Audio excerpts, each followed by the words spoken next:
todos, soy Ariel Bustinza y en este video veremos el tema de excitabilidad cardíaca, tema que corresponde a la sección de actividad eléctrica del corazón. En el anterior video vimos potencial de acción y ahora empezaremos a aplicar muchos de esos conceptos a la clínica a través de este tema.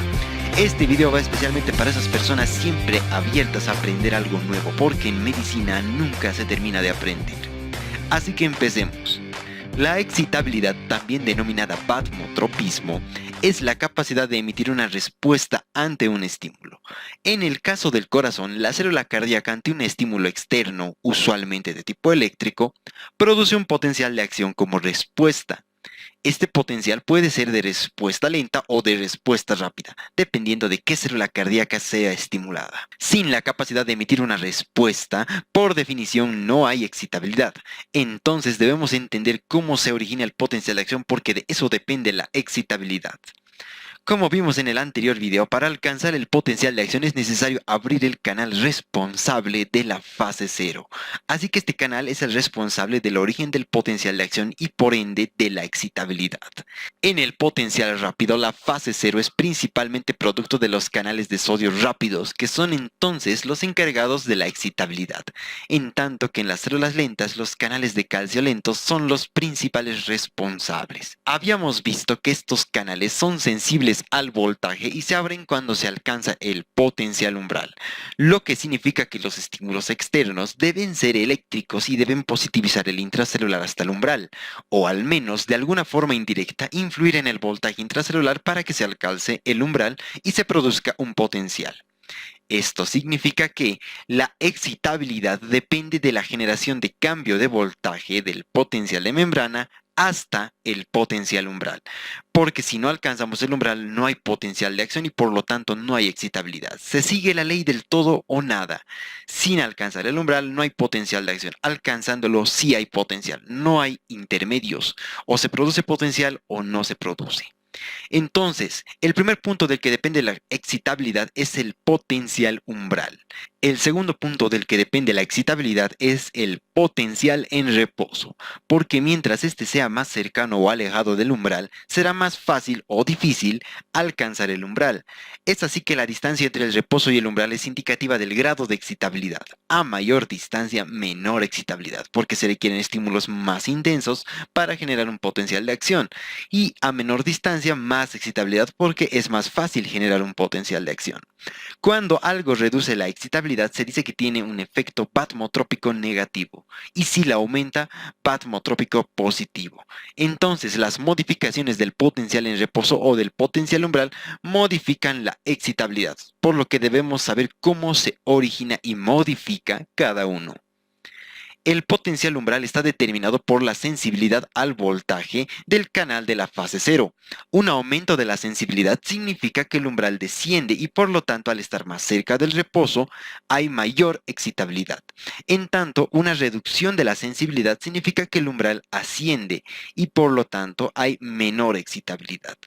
En el caso de los canales de sodio, la sensibilidad es modulada inversamente por la calcemia, por medio de una región denominada S4, donde se une el calcio. Es así que en células con estos canales, un aumento del calcio extracelular, como en la hipercalcemia, reduce la sensibilidad incrementando el umbral, teniendo un efecto batmotrópico negativo, en tanto que la hipocalcemia tiene un efecto batmotrópico positivo. En las células lentas, la sensibilidad del canal de calcio lento es regulada por el AMP cíclico y por lo tanto es dependiente de la influencia del sistema nervioso autónomo. Recordemos que el sistema nervioso autónomo actúa a través del AMP cíclico en los canales de la membrana. Es así que el aumento de actividad del simpático aumenta la sensibilidad con un efecto batmotrópico positivo y la actividad del sistema parasimpático genera lo opuesto en las células con estos canales. Otro factor que determina el umbral es el número de canales responsables de la fase 0 disponibles en la membrana celular. Recuerden que en el anterior video dijimos que en los potenciales rápidos algunos pocos canales de sodio se abren a un umbral más bajo ante estímulos débiles que no alcanzan el umbral que produciría la apertura del resto de los canales. Estos canales despolarizan la membrana según la intensidad del estímulo inicial y pueden ayudar a que se llegue al umbral. A mayor número de canales de sodio, más de estos canales aparecen y por lo tanto es más fácil alcanzar el umbral ante estímulos débiles. Es así que el aumento del número de canales reduce el umbral, por reducción del rango del umbral, con consiguiente efecto plasmotrópico positivo. Y la reducción del número de canales tiene un efecto plasmotrópico negativo. La regulación del número de canales es modulado directamente por el AMP cíclico, por lo que el sistema simpático pone más canales disponibles y hay efecto plasmotrópico positivo, y con mayor actividad del parasimpático hay plasmotropismo negativo. Otros dos reguladores del número de canales son la proteinquinasa C y la quinasa 2 dependiente de calmodulina y calcio. Ambos reducen los canales de sodio, produciendo aumento del umbral. La proteinquinasa C es estimulada por angiotensina 2, norepinefrina y endotelina, sustancias que están más activas principalmente en la hipertensión e insuficiencia cardíaca, explicando la reducción de plasmotropismo y mayor probabilidad de arritmias. La quinasa 2 dependiente de calmodulina y calcio reduce el número de canales de sodio y enlentece el flujo en estos, transformándolo en flujo tardío. Dijimos en el anterior video que en situaciones patológicas el flujo tardío es incrementado, y esto se debe a que esta quinasa es activada principalmente por angiotensina 2 y los famosos radicales libres, mismos que están incrementados en la hipertensión arterial, la insuficiencia cardíaca, la isquemia y estados más oxidantes. Por lo que en estos casos hay plasmotropismo negativo, llegando incluso a inactivarse tanto los canales de sodio que las células con potenciales rápidos se vuelven dependientes de calcio, como las células lentas, condición que favorece las arritmias y que explicaremos más adelante. Ambas quinasas tienen el efecto opuesto en los canales de calcio, aumentando el número de canales con consiguiente plasmotropismo positivo en las células de potenciales lentos. Ahora veremos qué elementos determinan el potencial en reposo. El primer elemento importante es el gradiente químico de potasio, porque en el video previo vimos que la constante pérdida de cargas positivas de potasio es el principal responsable del potencial en el reposo. Y para que esto sea posible es necesario que haya más potasio en el intracelular. Una situación clínica importante ocurre cuando hay mayor potasio extracelular del normal, como en la hiperpotasemia.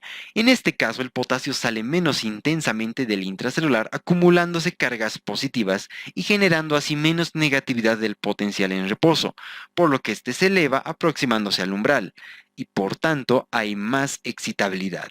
Lo opuesto ocurre en la hipopotasemia, en la cual la disminución del potasio extracelular hace que el flujo de salida de potasio sea más intenso de lo normal, con consiguiente hiperpolarización, reduciéndose por lo tanto la excitabilidad porque el reposo se aleja del umbral. También esto influye en las células con potenciales lentos, en los que al aumentar la hiperpolarización en la fase 4, la célula tarda más en llegar al umbral. Así que recuerden, la hiperpotasemia y la hipocalcemia tienen efecto plasmotrópico positivo, y la hipopotasemia y la hipercalcemia tienen un efecto plasmotrópico negativo. Finalmente, el último elemento importante que determina el potencial en reposo es la permeabilidad al potasio, que depende de los canales de potasio presentes en la fase 3 y 4 del potencial de acción. La permeabilidad por los rectificadores internos no se suele modificar en la clínica, pero la permeabilidad de canales de la fase 3 sí. Recordemos que hay 3 canales estimulados por ligandos, por lo que en presencia de adenosina, acetilcolina y baja de ATP, la célula se hiperpolariza más, por mayor salida de potasio, generando al igual que la hipopotasemia efecto plasmotrópico negativo.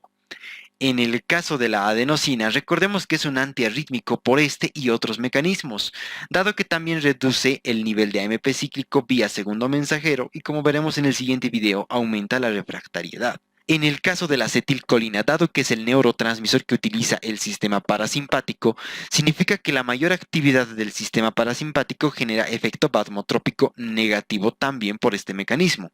Y por último, el flujo activado por baja de ATP protege al corazón de la acumulación de potasio intracelular en caso de isquemia.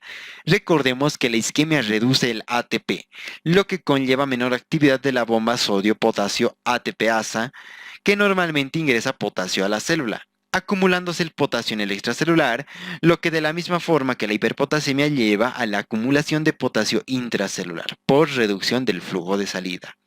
Sin embargo, este flujo de salida de potasio activado por bajo ATP protege al corazón de la isquemia, si no es muy intensa, claro.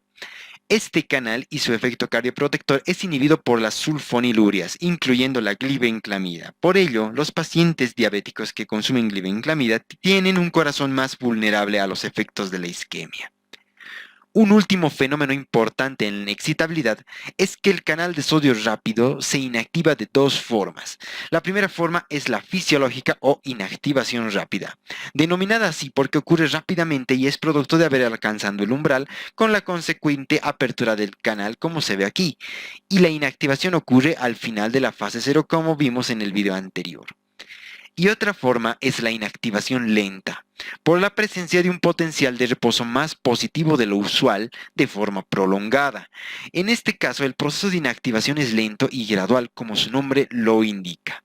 Por esta razón, los estados que hacen de forma prolongada más positivos el potencial de reposo, si bien al inicio generan un efecto vasmotrópico positivo por ascenso del potencial de reposo, posteriormente acaban reduciendo el número de canales de sodio disponibles con consecuente efecto vasmotrópico negativo.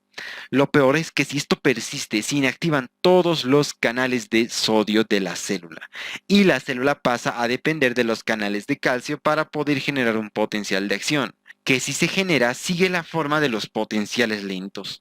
Es así que las células con potenciales rápidos pueden transformarse en células con potenciales lentos y esto favorece la formación de arritmias. En la práctica esto ocurre como vimos en la hiperpotasemia y más frecuentemente en la isquemia, siendo peor cuando el paciente tiene isquemia y además bloqueo del canal activado por baja de ATP como en el uso de la glibenclamida. Para farmacología recuerden que en células rápidas el número de canales de sodio disponibles se reduce con bloqueadores de estos canales como los antiarrítmicos de la clase 1, entre los que están los anestésicos locales como la lidocaína, por lo que estos fármacos reducen la excitabilidad de las células rápidas, en tanto que en las células lentas igualmente los bloqueadores de canales de calcio reducen la excitabilidad, y estos fármacos corresponden a antiarrítmicos de la clase 4.